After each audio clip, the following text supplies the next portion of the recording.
Assalamualaikum warahmatullahi wabarakatuh.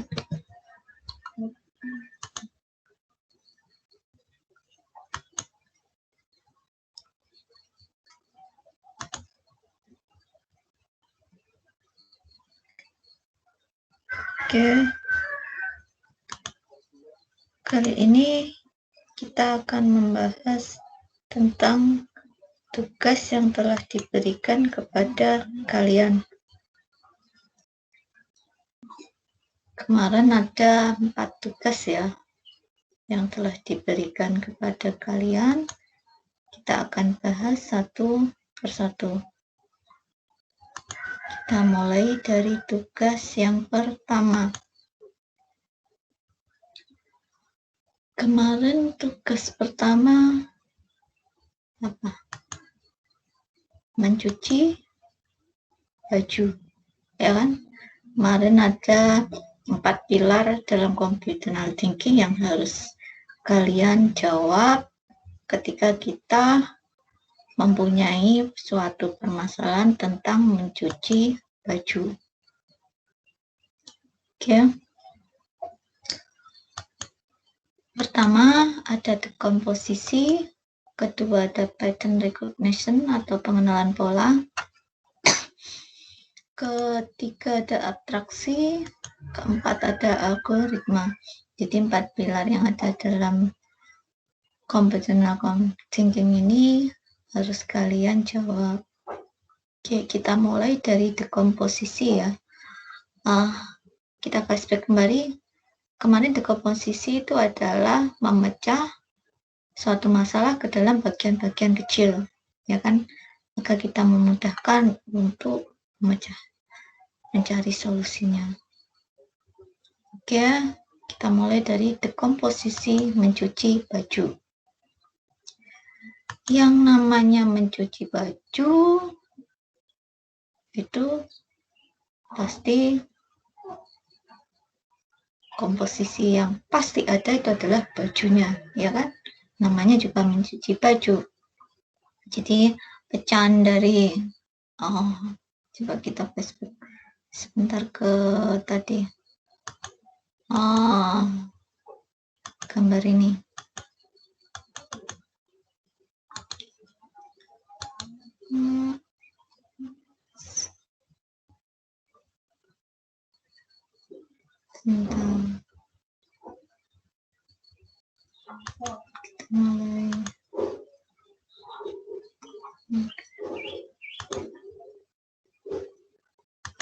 Tadi nih, nah ini di gambar sini, nah pasti ada baju, ya kan?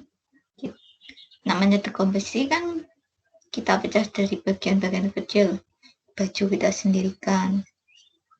Kemudian wadahnya, di sini ada penjepit, di sini ada sabun, ada deterjen, ada kan?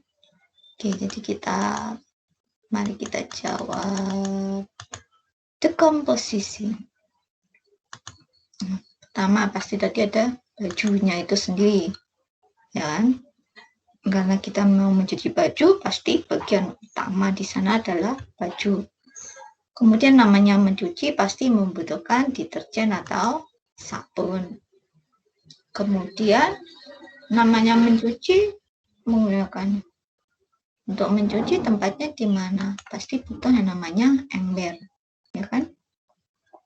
Kemudian namanya mencuci pasti membutuhkan yang namanya air. Nah, ini bagian utama pasti ada. Kemudian kalau misalnya kita bahkan kita ada yang lumayan kotorannya tebal, kita pasti membutuhkan yang namanya apa ini? Gosok, ya kan? Mencuci yang kotorannya lumayan tebal, nggak bisa kita kucek pakai tangan, kita perlu yang namanya gosok baju. Oke, kemudian tadi untuk menjemur ada penjepit, atau mungkin juga kita memerlukan hanger. Itu ya.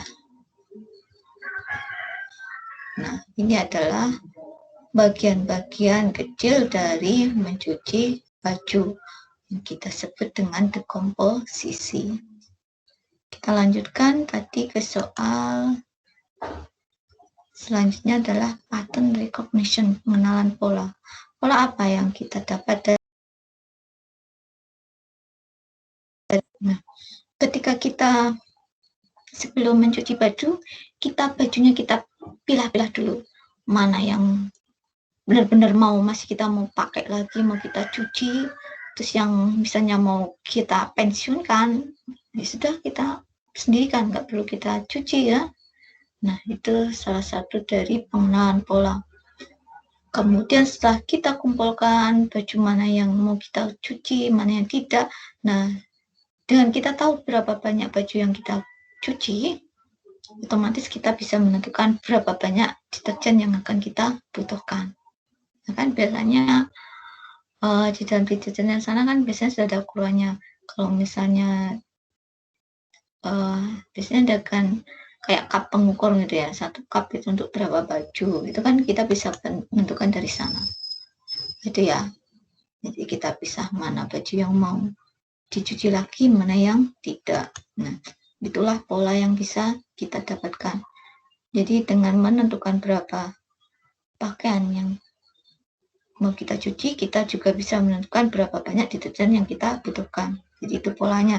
Jadi ketika saya mencuci 10 baju, berarti saya mungkin butuh satu ukuran, 1 cup ukuran gitu. Misalnya kalau saya mencuci 20 baju, saya membutuhkan 2 cup. Nah, itu adalah namanya pattern recognition dalam mencuci baju, atau pengenalan pola. Jadi kita membentuk pola kalau 10 segini deterjennya, 20, 30, 50 dan seterusnya seperti itu. Itulah pattern recognition yang kita dapatkan dari mencuci baju. Kemudian tadi pertanyaan yang ketiga tadi adalah atraksi ya. Atraksi itu berfokus pada sesuatu yang penting saja dan menghilangkan sesuatu yang tidak penting. Apa ya kira-kira yang tidak penting dalam mencuci baju? Misalnya ternyata kita sudah mencuci baju, sudah bersih, tahu-taunya, loh baju saya yang putih kok warnanya jadi seperti ini. Nah, untuk menghindari harus seperti itu sesuatu yang harusnya tidak penting kan ketika kita mencuci baju. Nah, untuk menghindari itu, sebelum kita mencuci baju, kita pisahkan dulu baju yang senada atau sewarna. Jadi yang putih kita sendirikan dengan yang putih, yang warna kita sendirikan dengan yang warna. Jadi nanti ketika kita mencuci baju, kita tidak ada masalah tentang tadi baju kita kelunturan. Harusnya itu kan sesuatu yang tidak penting, jadi kita ngambil sesuatu yang penting, yang tidak penting kita keluarkan. Itu termasuk namanya atraksi. Ya. Kemudian yang keempat tadi ada algoritma. Algoritma itu adalah langkah step by step. Jadi ketika kita mencuci baju dari awal, langkahnya apa itu kita tulis 1, 2, seterusnya. Oke, tadi yang awalnya tadi kita apa?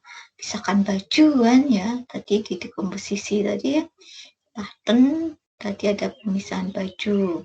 Di abstraksi juga ada pemisahan baju. Jadi pertama yang kita lakukan adalah misalkan baju, mana yang mau dicuci, mana yang mau tidak.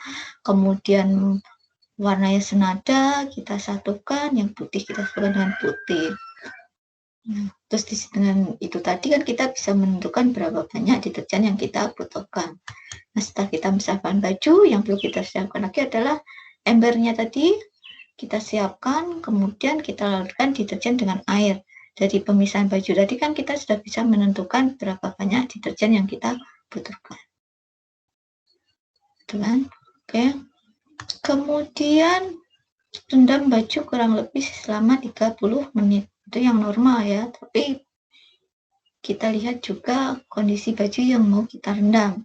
Kalau memang tidak bisa direndam lama ya jangan direndam lama, nanti bisa merusak baju itu ya. Tapi yang normal kurang lebih itu selama 30 menit. Kemudian langkah selanjutnya setelah kita rendam itu kita kucek satu persatu. Nah tadi di depan di komposisi tadi kan ada sikat ya. Jadi sikat itu kita butuhkan jika baju kita ada noda yang cukup banyak, yang sulit jika kita hanya ujak saja. Kemudian setelah kita ujak, langkah selanjutnya apa? Yaitu bilas baju satu persatu dengan air bersih beberapa kali sampai tidak berbusa lagi. Itu ya, jadi membilas baju. Oke, setelah bersih, barulah kita peras. Nah, perasnya itu jangan dipuntir ya, untuk menghindari, ini hanya tips saja, jadi untuk menghindari baju kita biar tidak cepat rusak atau mungkin juga kusam, jadi peras bajunya itu tidak dipuntir tapi kita tekan-tekan gitu biar airnya keluar. Itu ya. Kemudian kalau sudah baru kita jemur. Oke. Jemurnya tergantung jenis baju kita ya, mungkin hanya yang cukup dengan dijepit atau mungkin juga ada yang bisa dimasukkan ke dalam hanger. Oke. Bukan dimasukkan ya, hangernya yang dimasukkan dalam baju. Gitu ya. Oke, jadi itu adalah langkah untuk mencuci baju. Oke, menjemurnya juga kalau yang tidak bisa dijemur di bawah terik matahari langsung ya jangan dijemur di bawah terik matahari secara langsung. Kayak misalnya baju batik itu kan ya nggak mungkin di bawah, kita kelantang di bawah matahari kan. Gitu. Oke, ini tugas pertama sudah selesai. Itu mencuci baju. Sekarang kita lanjut ke tugas kedua ya. Oh ya, saya ada kesalahan di tugas kedua. Saya mohon maaf ya. Kemarin pertanyaannya adalah mengukur 600 ml air dengan menggunakan satu gelas berukuran 200 ml dan satu botol berukuran 500 ml. Kemarin pertanyaannya seperti itu ya. Kenapa saya katakan saya salah?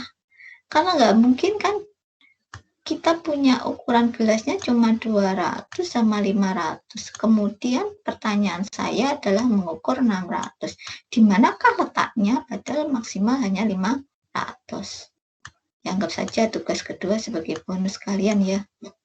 Karena nggak mungkin kita punya tempat cuma 200 sama 500, kemudian kita suruh mengukur air sebanyak 600. Ya, oke. Kita bahas nih. Gimana kalau mengukur air 300 ml padahal kita punyanya adalah gelas berukuran 200 ml dan satu botol berukuran 500 ml. Dan dalam botol maupun gelas tidak ada garis penanda. Oke, mari kita coba praktekkan gimana cara mengukurnya. Oke.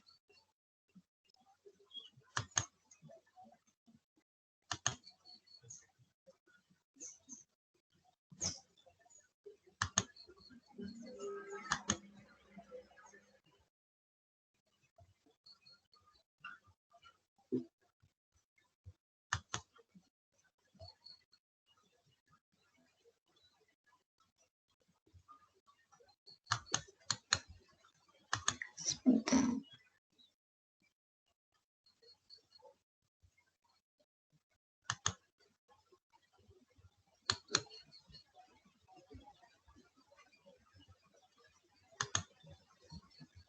Oke. Nah ini. Tadi botolnya ya. Untuk mengukur air 300 ml menggunakan gelas 200 ml dan botol 500 ml. Berarti botolnya dulu. Botolnya ini kita isi. Nah, anggap ini kan air kita isi. Kalau 500 itu kan nggak sampai atas, sampai segini kan, sampai leher. Ini 500 itu sampai leher sini. Oke, setelah kita isi penuh, nah kita siapkan gelasnya. Air, ini kan 500 ml. Nah, kita tuangkan ke dalam gelas yang 200 ml. Tadi berapa? Oke. Ini 500 ya. 500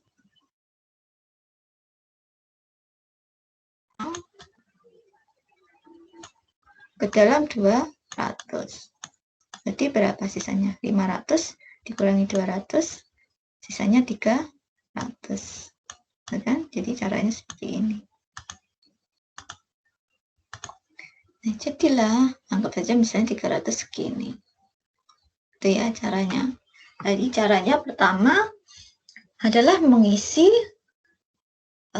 botol air yang ukuran 500 ml, kemudian tuang botol yang telah terisi air ke dalam gelas yang berukuran 200 ml sampai penuh. Nah, sisanya di dalam botol kan otomatis adalah 300 ml karena 500 dikurangi 200 sama dengan 300. Nah, sekarang kita coba ada lagi soal misalnya seperti ini. Bagaimana cara kalian mengukur 100 ml air menggunakan satu gelas berukuran 200 ml dan satu botol berukuran 500 ml. Nah, sama dengan tadi ukurannya. Tapi sekarang kita suruh mengukurnya 100, bukan lagi 300. Bagaimana kira-kira caranya? Oke, kita praktekkan ya. Nih. Di botol yang berisi 500 ml, apakah botolnya yang kita isi penuh? Nah, sekarang tidak. Yang pertama yang kita isi bukan botolnya, tetapi gelasnya. Nah, gelasnya 200 ml, kita isi sampai penuh, kemudian kita masukkan ke dalam botol. Nah, berarti botolnya berisi berapa? 200 ya. Di sini sudah berisi 200. Padahal penuhnya 500, berarti masih kurang 300. Oke. Kita ulangi lagi, botolnya kita isi, gelasnya kita isi lagi. Kemudian kita tuang lagi ke dalam botol. Menjadi berapa? Kita tuang pertama isinya 200. Kita tuang yang kedua berarti isinya menjadi 200 ditambah 200, 400 ya kan? Masih kurang kan? Isinya 500. Kita tuang lagi di gelas sampai penuh. Kemudian kita tuang lagi ke dalam botol sampai 500. Untuk menjadi 500 kan kurangnya 100 ya. Berarti di sini masih ada 100. Nah, gini cara ngisinya. Udah kan? Kita bisa mengukur air sebanyak 100. Atau misalnya kita gini, kita kira-kira aja di gelasnya kan 200, 100 berarti kan separuh. Separuhnya gimana? Kan bentuk gelasnya tidak simetris. Kan seperti ini, yang bawah kecil, yang atas besar. Separuhnya seperti gimana? Nggak bisa. Jadi caranya seperti ini. Jadi kita tuang, kita butuhnya sebanyak 3 kali ya. Jadi pertama kita tuang berisi 200. Kita tuang yang kedua berisi 200 lagi berarti 400. Barulah yang ketiga ini 500, ini sisa 100. Nah, inilah kita sudah bisa mengukur 100 ml air. Itu ya caranya. Oke. Jadi langkah pertama, isi gelas 200 ml sampai penuh. Kemudian tuang ke dalam botol yang berisi 500 ml. Ulangi lagi sampai 3 kali. Barulah kita bisa mendapatkan air sebanyak 100 ml. Oke. Sekarang kita lanjut ke tugas yang ketiga. Apa tugas yang ketiga? Mes ya. Tugas yang ketiga itu adalah mes. Robot. Mungkin pernah lihat kalian robot? Mungkin kalau bukan robot beneran, ketika kalian main game mungkin Kalau nanti kalian misalnya melanjutkan ke SMK, jurusan elektronika, kalian bisa belajar yang namanya robotika. Ini adalah bagian dari robotika. Jadi robot itu berjalannya menggunakan mesh. Mesh itu jalan khusus, ya. Tuh. Kemarin ada 4 gambar mesh di mana kalian suruh melihat kira-kira robot itu bisa nggak mengambil bola dengan mesh yang telah ditentukan. Mesh ini tadi kita lihat lagi meshnya seperti apa. Nah, jadi dia harus mengikuti garis ini ya. Nah, dia nggak boleh lompat dari garis. Kayak misalnya ini langsung ke sini, nggak boleh karena ini ada lubang kan. Ini berarti melompat, nggak melewati mesh. Sama, kalau ini ke sini juga nggak boleh, berarti dia tidak melewati mesh. Itu ya. Nah, kita gambar di sini meshnya. Jadi ini ke sini ya. Jadi dia jalannya ke sini. Kira bisa nggak ya dia mengambil bola di sana? Berarti dia harus mengikuti ini ke sini. Iya. Jalannya kok belok-belok ya. Nah, kita ulang.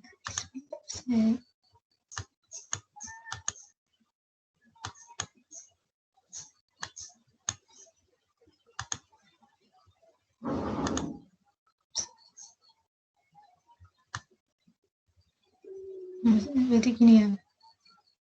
Dia jalan saya kok belok lagi.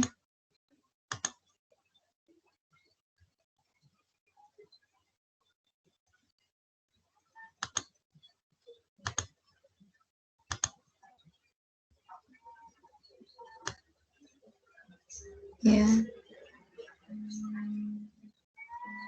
Terus meshnya kan ini. Ya ke sini. Nah, ini seperti ini. Ini ke sini. Oh ya, ke bawah sini. Nah, dia belok lagi ke sini. Mengikuti garis ini lagi. Belok ke sini. Mengikuti garis ini. Belok ke sini. Ini ya meshnya. Belok ke sini. Belok ke sini lagi. Sini. Ini kan meshnya. Sini. Ke sini. Sini. Ke sini.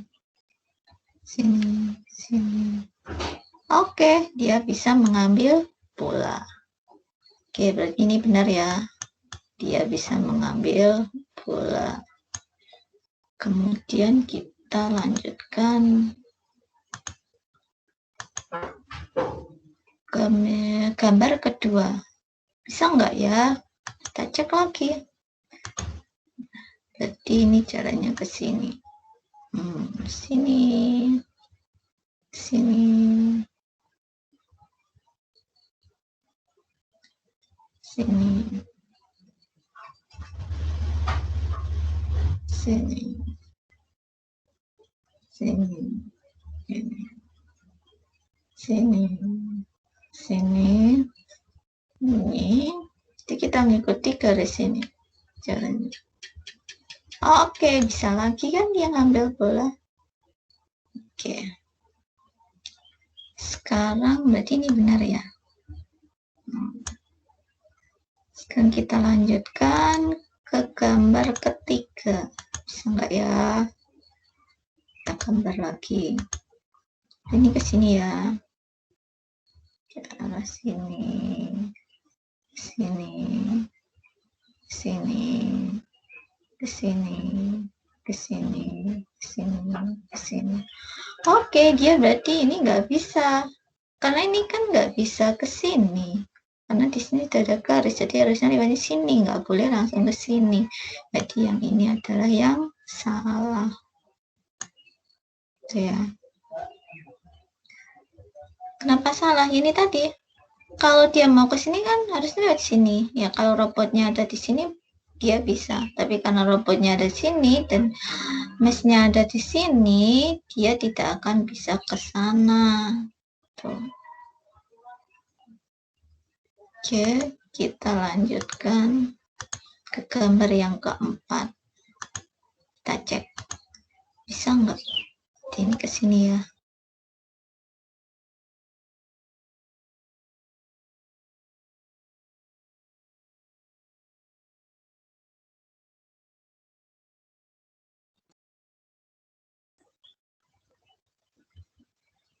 Oke, dia bisa lagi. Berarti yang ini benar. Berarti yang salah cuma satu tadi ya. Gambar yang ketiga. Oke, kita lanjutkan ke tugas keempat. Tugas keempat ada berapa tugas ya? Ada berapa soal tugas keempat?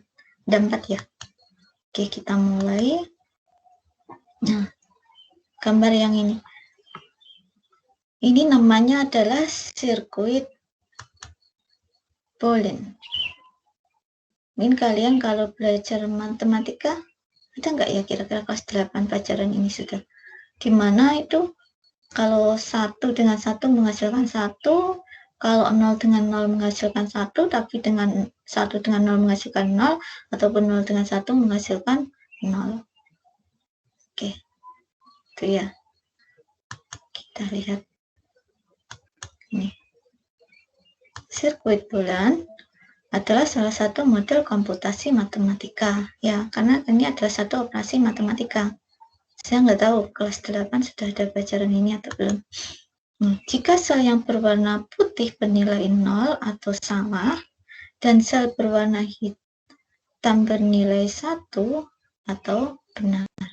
Jadi kalau 0 itu adalah salah, kalau 1 artinya benar. Jadi yang berwarna putih itu bernilai 0. Yang berwarna hitam bernilai 1. Nah ini.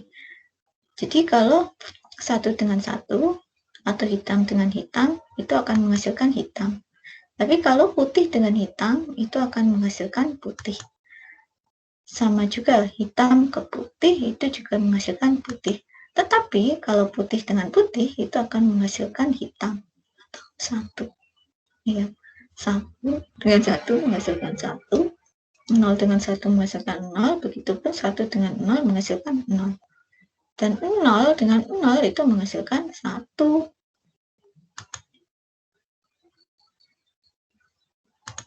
Ini ya, ini sama dengan ini. Ini di sini. Ya, jadilah warnanya sama, itu akan menghasilkan hitam atau benar. Nilainya 1. Oke, kita cek kemarin contoh. Nah, ini contohnya. Oke, kita cek. Ini kan sini 0 sama 1 menghasilkan 0. Ini 1 dengan 1 menghasilkan 1. Sama ya. Terus sama lagi nih. Ini 0 dengan 0 akan menghasilkan 1. Tangan seperti itu.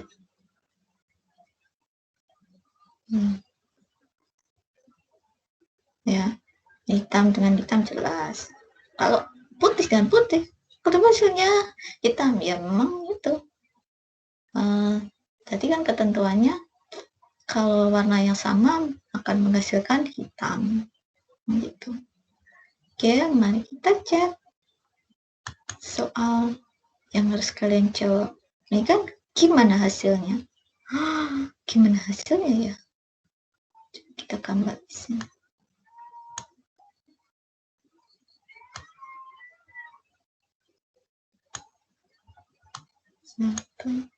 Apa ya, gambarnya jelek. Oh, nggak simetris gambarnya. Udah nggak apa-apa, simetris. Ini berarti menghasilkan putih ya, karena 0 dengan 1. 0 dengan 0, nah berarti sini menghasilkan hitam. ya kan? 0 dengan 0. 0 dengan 1 menghasilkan putih.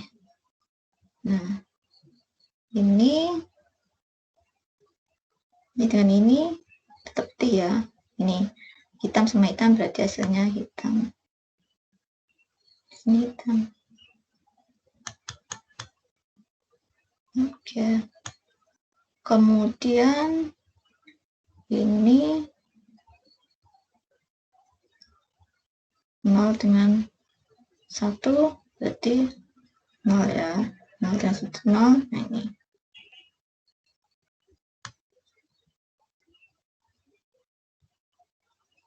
Jadi hasilnya jadi gini.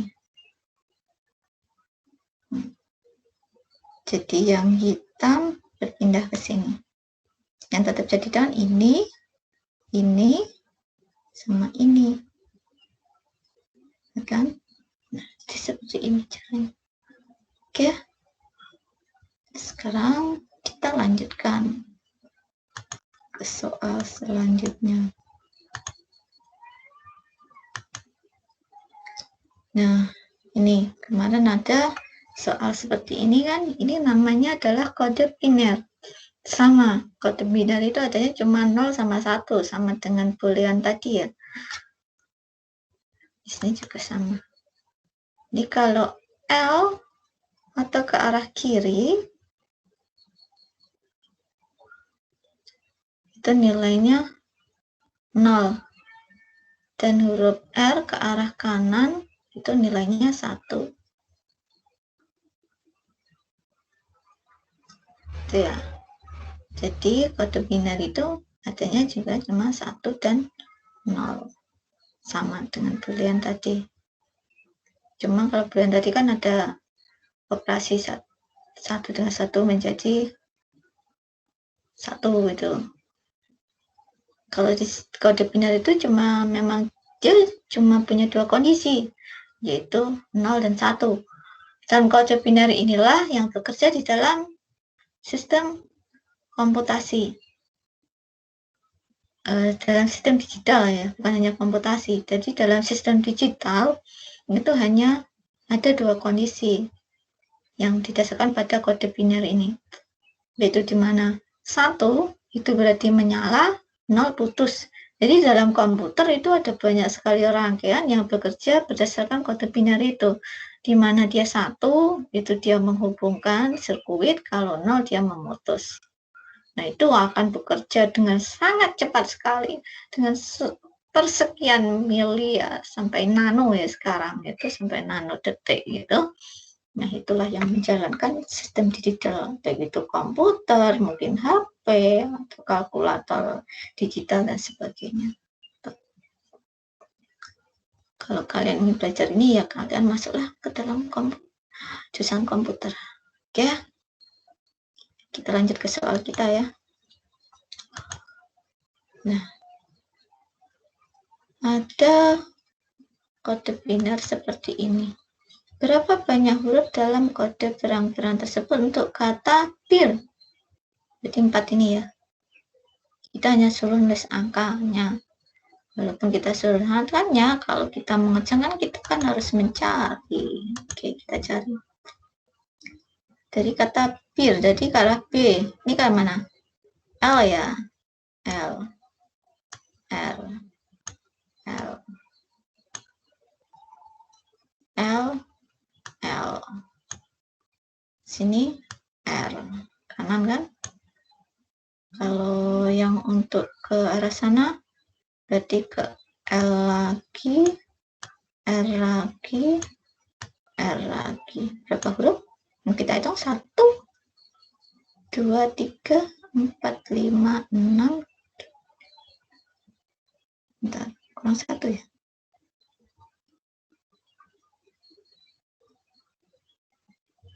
Ini. 1, 2, 3, 4, 5, 6, 7, 8, 9. 9 ya. Kita dari yang B dulu.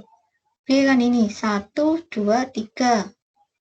Yang B ada 3.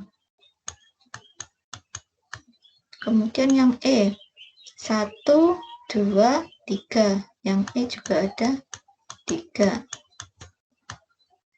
Yang A 1, 2. Yang A ada 2. Yang R cuman 1. Berarti 9. Itu ya. Jadi berapa angka untuk kata bir, yaitu ada 9. Oke. Yang B itu L, RL. Kalau untuk yang E, LRR. Kalau untuk A, LL. Untuk R adalah R juga. Oke, kita lanjutkan ke soal selanjutnya. Ada kode sondek, algoritma fonetik. Nah, untuk mengindeks nama dengan suara sebagaimana dijelaskan dalam bahasa Inggris, algoritma fonetik digunakan dalam pencarian. Nah, aturannya kemarin seperti ini ya. Yang B, F diubah menjadi angka 1, C dan seterusnya menjadi 2. Ini aturannya. Kemudian huruf pertama selalu diambil. Hapus semua huruf yang berbunyi ini. Kemudian yang ketiga, ganti huruf menjadi sebuah angka dengan aturannya ini ya. Ini aturannya. Ini adalah nomor 3. Ganti 2 atau lebih huruf yang muncul berurutan dengan huruf tersebut diikuti jumlahnya. Ya, ikuti jumlah kemungkinannya. Terus yang kelima, ambil 4 digit pertama saja. Tapi kalau kurang dari 4 digit, tambah 0. Nah, yang ditanyakan diperoleh untuk kata Hilbert. Oke. Untuk kata Hilbert tadi aturannya, kita cek lagi. Huruf pertama selalu diambil. Berarti huruf pertama adalah H. Jadi kita ambil huruf H. Hilbert, I tadi hilang ya. Karena untuk yang vokal tadi kan dihilangkan. Berarti kita mencari L sama B.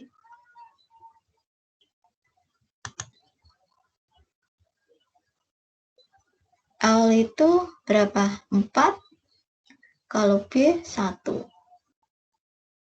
L 4, B 1.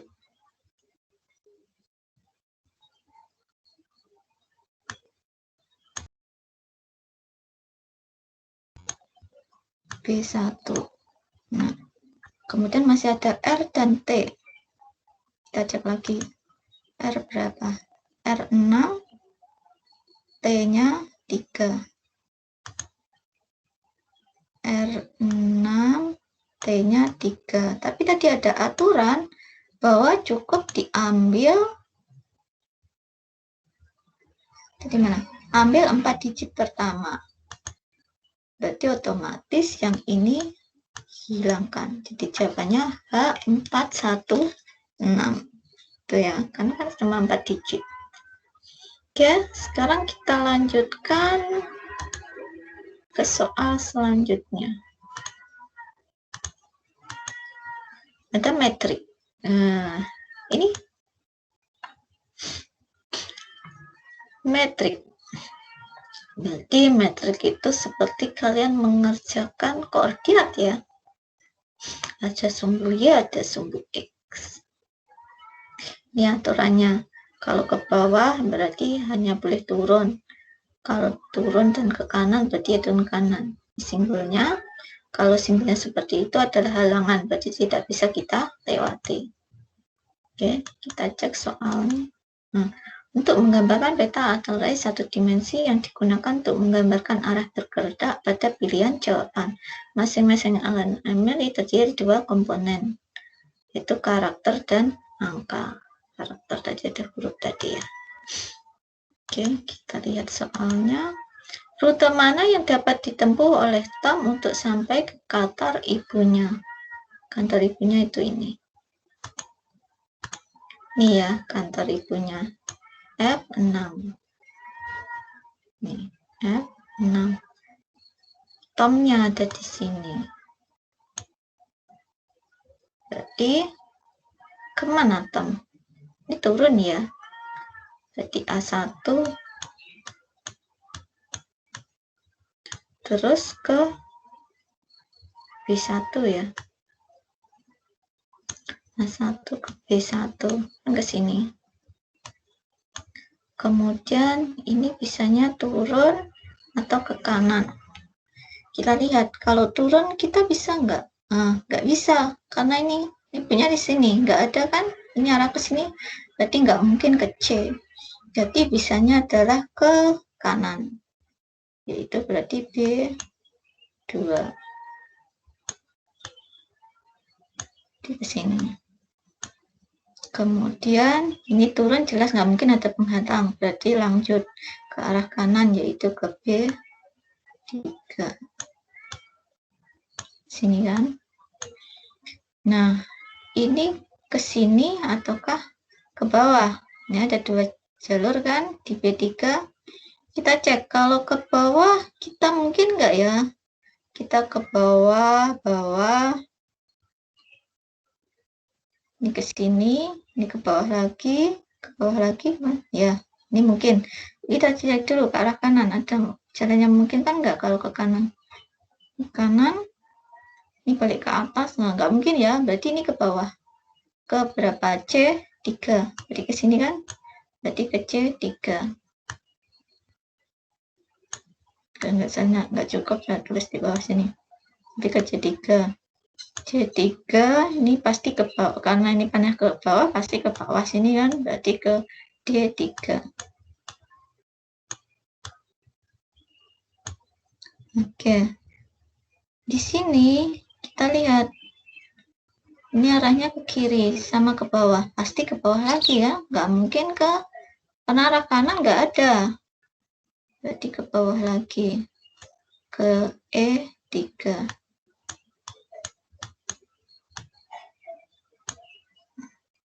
Ini pasti ke bawah lagi karena kalau kanan kan penghalang, pasti ke sini ke F3.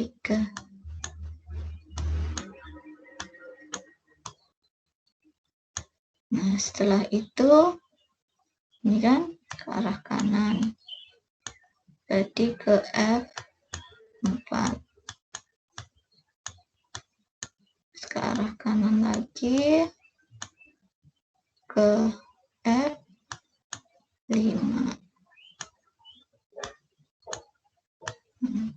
Kan?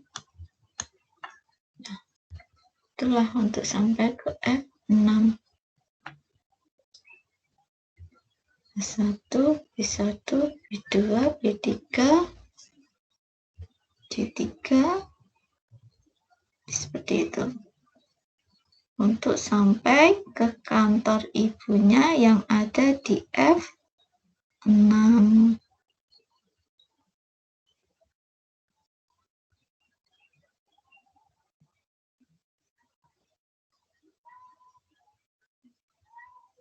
Kan tadi Tomnya ada di A1 ya, jadi otomatis mulainya dari A1.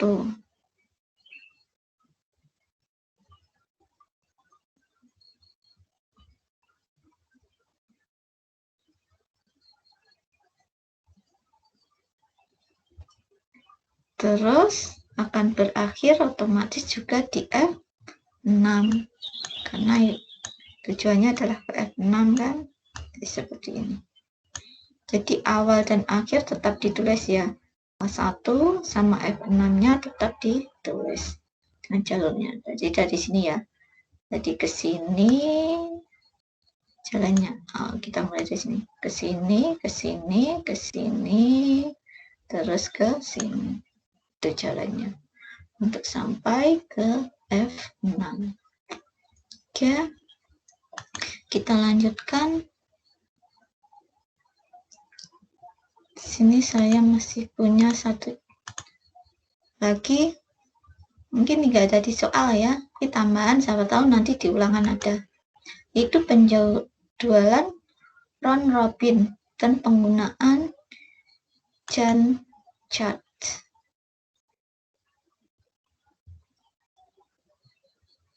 Itu simulasi grafik garis waktu sesuai dengan aturan atau prosedur yang diberikan. Nah, ada aturan seperti ini. Dalam 1 jam, si robot hanya dapat mengerjakan 1 tugas. Pada akhir setiap jam, dia mengecek apakah ada tugas baru. Jadi dalam 1 jam, dia hanya dapat mengerjakan 1 tugas. Pada akhir setiap jam, dia akan mengecek apakah ada sebuah tugas baru lagi. Jika ya, maka si robot harus mulai mengerjakan tugas baru, bukan melanjutkan tugas yang lama. Jika tidak, si robot melanjutkan mengerjakan tugas yang lama. Gitu ya. Nah, sekarang ada tugas seperti ini. Pada pukul 8 ada tugas yang membutuhkan 7 jam. Pada pukul 10, datang lagi 1 tugas yang membutuhkan 3 jam. Kemudian ternyata jam 12 ada tugas lagi yang membutuhkan 5 jam. Bagaimana cara mengerjakannya? Kita buat tabel seperti ini. 8, 9, 10, nah sampai dalam sehari kan, berarti otomatis sampai jam 23. Oke, tadi pukul 8 dia dapat tugas, oke dikerjakan. Jam 9 dicek lagi, ada tugas? Nggak ada, berarti dia lanjut. Jam 10 ternyata ada tugas lagi, berarti kan dia harus pindah ke tugas baru. Nah, kemudian dicek lagi apakah ada tugas baru di jam 11. Dia nggak ada, berarti dia harus lanjut tugas yang lama. Dia nggak boleh lanjut tugas yang baru, tugas yang lama. Kemudian jam 12 ternyata ada tugas baru lagi. Berarti dia harus ke tugas baru melanjutkan tugas yang lama. Seperti ini. Itu ya. Oke. Jadi setelah sini kembali lagi ke tugas ini, bukan ke bawahnya. Nah, ini sampai dia selesai. Jadi tugas dan yang 1 membutuhkan 7 jam, dia akan selesai pada pukul 22. Dan tugas kedua, dia akan selesai pada pukul 14. Sedangkan tugas yang terakhir, dia akan selesai pada pukul 23.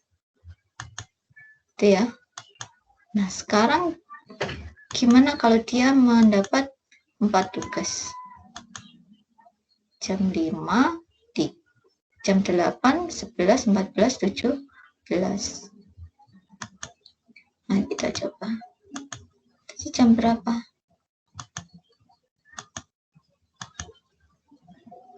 Delapan, 11, 14, 15. Ini kasih dulu. Kita beli dulu. Mulai dari jam 8 ya.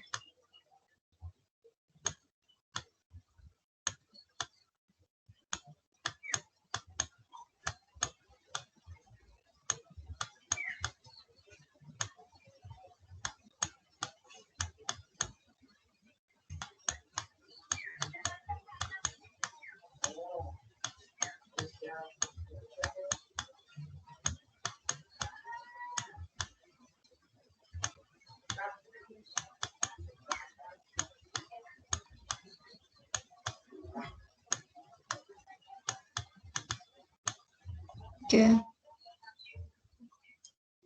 Kita cek.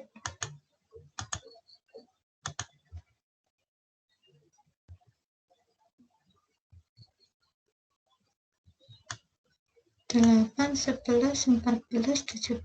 Berarti sini 8, 11, 14, 17. Di sini ya ada tugas baru.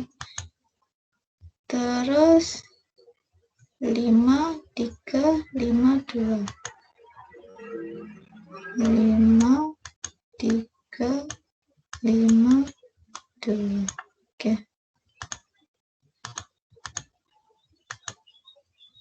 Oke.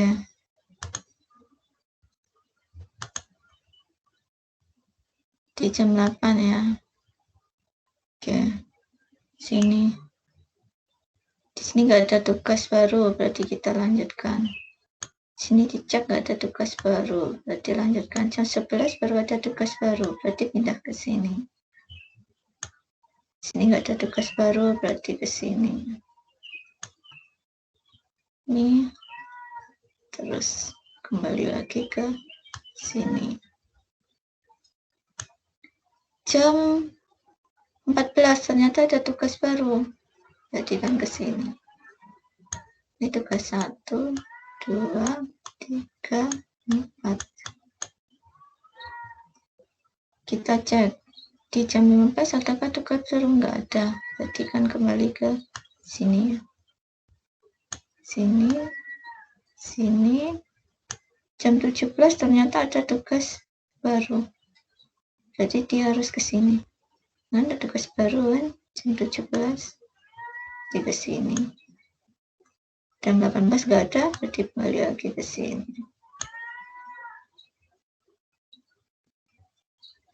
Ini sudah 5 ya, berarti nggak ada ya. Oke, saya salah. Ya sudah 5, 1, 2, 3, 4, 5. Berarti dia ke sini. Ya, ya.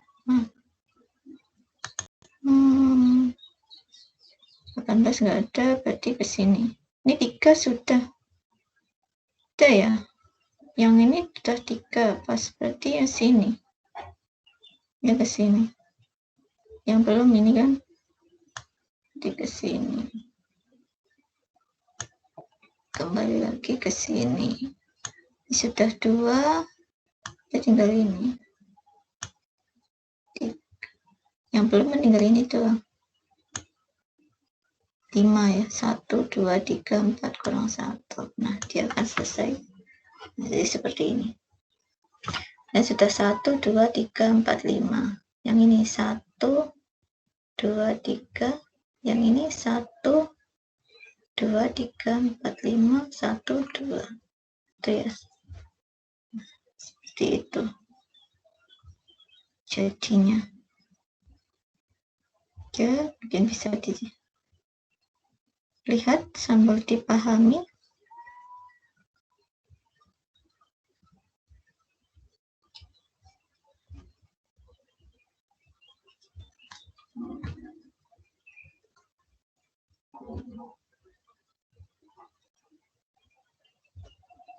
Itu ya.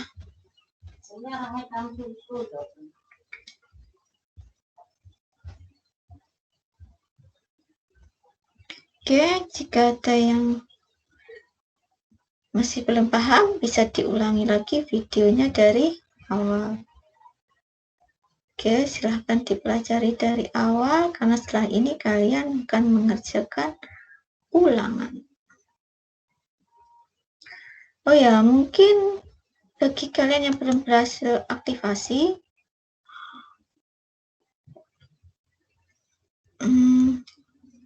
silahkan diulangi lagi video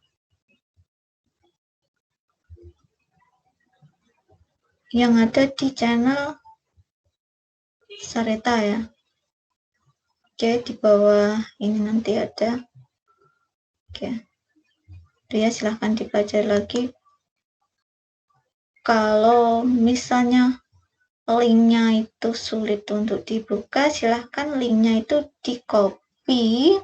Di misalnya ini link ulangannya, silahkan di copy, kemudian buka browser kalian, terus kalian tempelkan di sana. Kalau misalnya sulit gitu ya dibuka. Caranya seperti itu.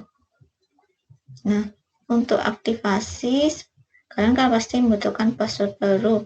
Password baru itu aturannya adalah ada huruf besar, huruf kecil, ada angka, dan ada simbol. Terus yang namanya user itu ada yang dimulai dengan kelas kalian ya, 8 apa gitu, sampai titik ID itu namanya user. Oke, kalau kalian benar-benar nulisnya dengan benar, sebenarnya untuk aktivasi itu nggak terlalu sulit, nggak terlalu sulit, tapi nggak sulit lagi. Setelah kalian kan tinggal ngetik Office 365 ya. Nah. Kalau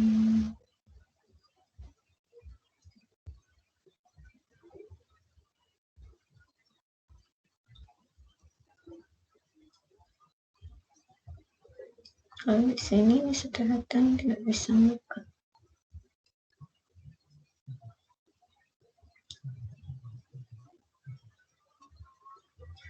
Mungkin kalau yang HP kalian sudah penaktivasi, kok ketika buka link suruh masukkan user, ya kalian masukkan usernya dengan password yang baru ya, input sendiri, bukan password yang saya berikan. Jadi di sini kalian ketik Office 365, kalian di sini juga ada. Ketik Office 365 di browser kalian. Nah, pilih yang ada tulisannya login ini, kemudian masukkan user yang telah diberikan, yang ada di grup itu, yang dimulai dari 8A, 8B, seperti yang dimulai dari ini ya, 8A apa gitu, seterusnya. Oke. Semoga kalian sukses mengerjakan ulangnya. Kita akhiri. Assalamualaikum warahmatullahi wabarakatuh.